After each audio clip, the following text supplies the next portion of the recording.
زبور 27 توکل بر خدا۔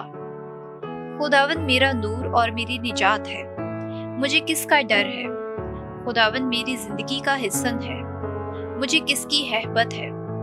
جب شریر یعنی میرے دشمن اور میرے مخالف میرا گوشت کھانے کو مجھ پر چڑھ آتے ہیں تو وہ ٹھوکر کھاتے اور گر پڑتے ہیں۔ اگرچہ میرے خلاف لشکر صف آرا ہو تو بھی وہ میرا دل خوف نہ کھائے گا۔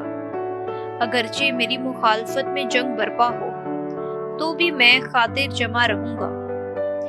میری خداوند سے ایک ہی درخواست ہے، یہی میری التماس ہے کہ میں اپنی زندگی کے تمام ایام خداوند کے گھر میں رہوں، تاکہ میں خداوند کی دلکشی محسوس کروں اور اس کی ہیکل کو تکتا رہوں، کیونکہ مصیبت کے دن وہ مجھے اپنے خیمے میں چھپا لے گا، وہ اپنے ڈیرے کے پردے میں مجھے چھپا لے گا، وہ مجھے چٹان پر چڑھائے گا۔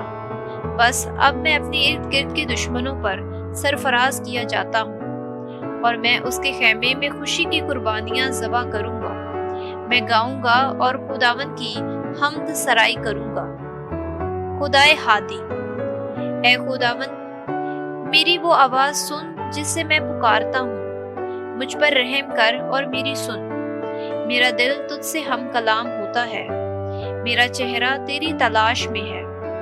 اے خداوند میں تیرے دیدار کا طالب ہوں، اپنا چہرہ مجھ سے نہ چھپا، اپنے خادم کو غضب میں دفع نہ کر۔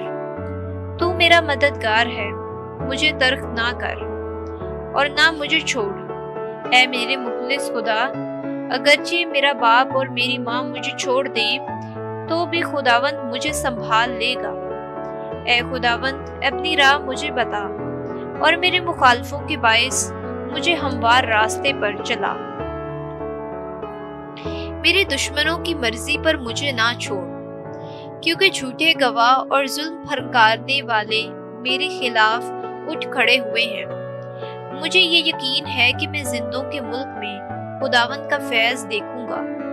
خداوند کا منتظر رہ، مضبوط ہو، تیرا دل باہمت ہو، خداوند کا منتظر رہ۔ آمین۔